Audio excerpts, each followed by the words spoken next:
Attention, le didacticiel vidéo suivant ne sert qu'à de fins explicatives et ne remplace en aucune manière le manuel d'installation et d'utilisation fourni en dotation. Installation piston sur châssis Fiat Ducato X250. Nous allons maintenant installer le piston arrière sur le châssis d'un Fiat Ducato X250. Nous avons une plaque conçue et perforée afin d'exploiter les trous déjà présents sur les châssis au niveau du ressort à lame. Vous voyez les deux trous latéraux et le trou central. Le kit est doté de tout le boulon, y compris les rondelles et les écrous de sécurité.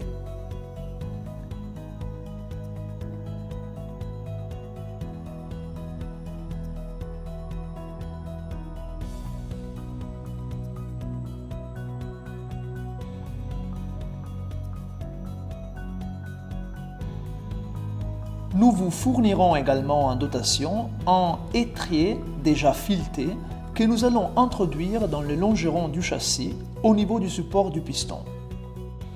Tout d'abord, serrons le boulon au-dessous de façon à ce que la plaque adhère parfaitement au châssis. Ensuite, serrons les deux boulons latéraux.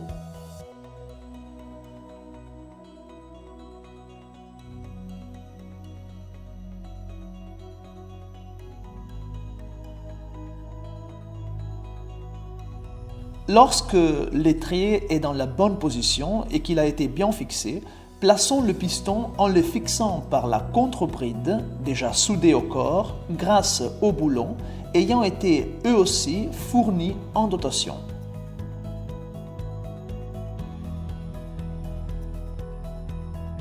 Une bonne règle consiste à faire en sorte que le piston fixé soit aligné avec l'essieu arrière. Le piston de droite se monte de la même façon que celui de gauche.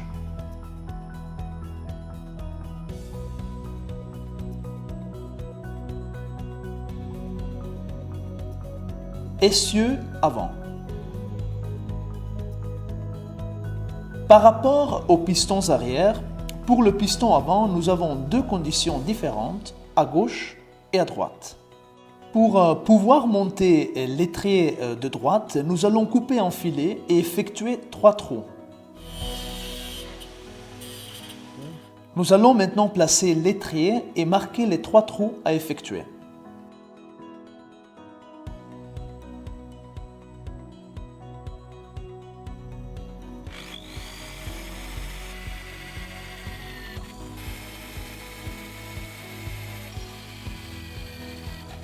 Après avoir effectué les 3 trous, enlevons ce bouchon en caoutchouc pour pouvoir positionner cet étrier, ayant été lui aussi fourni en dotation, à l'intérieur au niveau de 2 trous.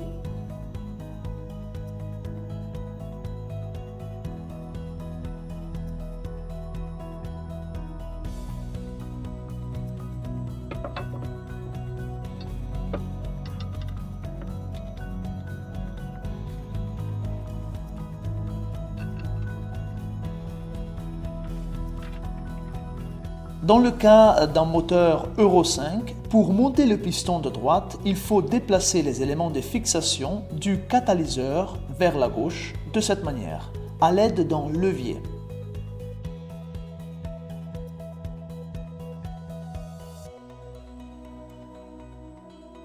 Comme vous pouvez le remarquer, l'étrier a été positionné dans la partie la plus robuste du châssis. Après avoir positionné la plaque de droite, nous allons placer la plaque de gauche qui, comme on peut le voir ici, est façonnée de façon différente afin d'éviter le réservoir.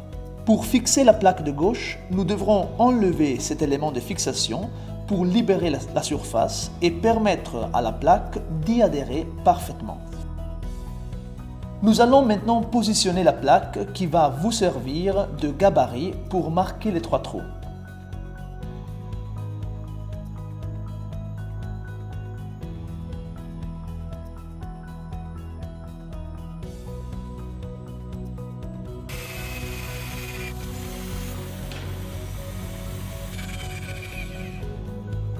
Après avoir effectué les 3 trous, nous allons enlever sur ce côté également le bouchon en caoutchouc. De même, nous allons introduire, comme nous l'avons fait à droite, l'étrier déjà fileté ayant été lui aussi fourni en dotation.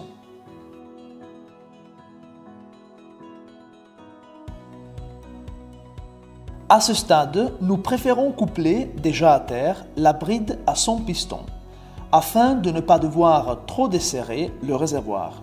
Pour monter le piston de gauche, nous avons effectué le préassemblage à terre et desserré le réservoir autant que nécessaire, afin de l'introduire dans le logement.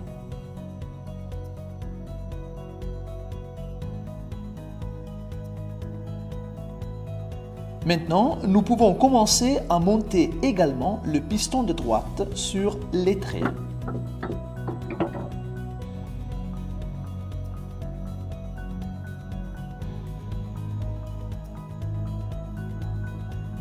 Pour monter correctement le tuyau, nous devrons nous en tenir strictement au manuel d'instruction. Maintenant, nous montons le tuyau d'alimentation sur le piston de droite.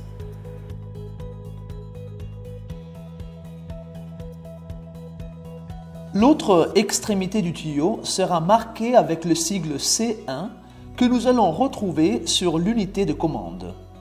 De la même manière, nous allons monter sur le piston de gauche un autre tuyau d'alimentation situé à l'autre extrémité avec le sigle C2 d'après le schéma.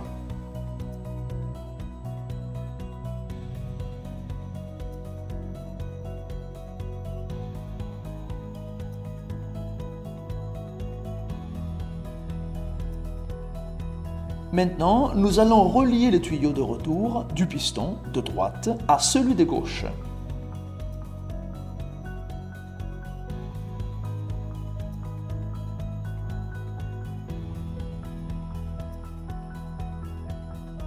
Après avoir monté les tuyaux, serrons le piston dans la position la plus haute possible. En ce qui concerne les pistons arrière, nous allons fixer le tuyau d'alimentation C3 au piston de droite et le tuyau d'alimentation C4 au piston de gauche. Installation de l'unité de commande. Après avoir fixé les pistons, voyons maintenant comment relier les tuyaux à l'unité de commande que vous voyez ici sur le banc. Auparavant, nous avions marqué les 4 tuyaux d'alimentation avec les sigles C1, C2, C3 et C4. Et les tuyaux de retour avec les sigles R1 et R2. Nous allons maintenant relier ces tuyaux directement sur le bloc où nous retrouvons les sigles marqués au niveau de la connexion des tuyaux. Pour ce qui est de la partie électrique, nous allons relier le câble marqué en rouge avec le porte-fusible de protection au pôle positif de la batterie de service, tandis que le câble marqué en noir sera relié au pôle négatif de masse à l'endroit le plus pratique. L'unité de commande fournie est déjà équipée du coffret de commande doté d'antennes Bluetooth pour pouvoir actionner le système même depuis l'app de votre smartphone avec son pupitre de commande à distance.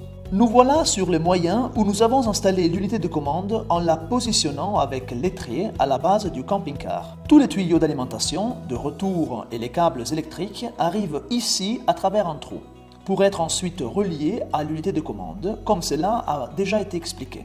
Le câblage qui part de l'unité de commande doit être relié au coffret de commande doté d'antennes Bluetooth et c'est du coffret que repart le câble qui atteint le pupitre de contrôle que nous allons placer à l'intérieur du camping-car.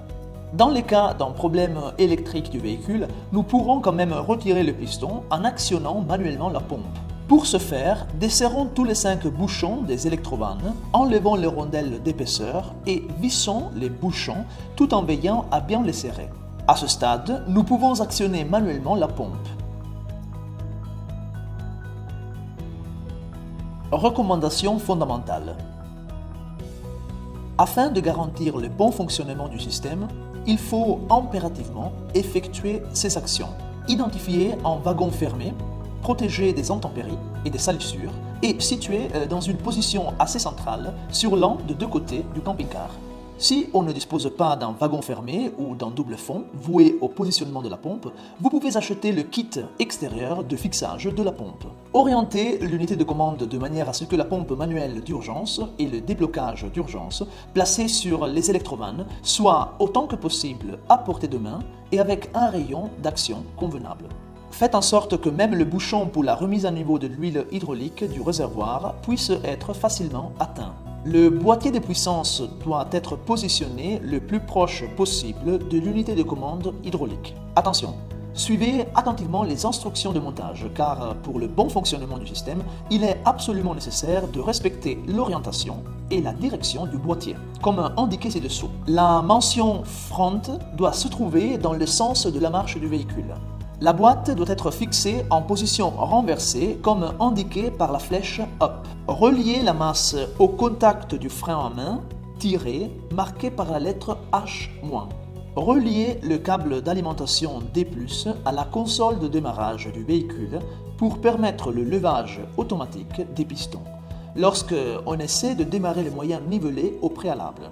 Dans de nombreux cas, la touche D+, se trouve sur l'approche 15 de la plaque à borne générale. Alimentez l'appareil uniquement sous une tension de 12 volts directement depuis la batterie du moteur par le biais de câbles ayant une section adaptée à la distance entre la batterie et l'unité de commande, conformément au tableau suivant.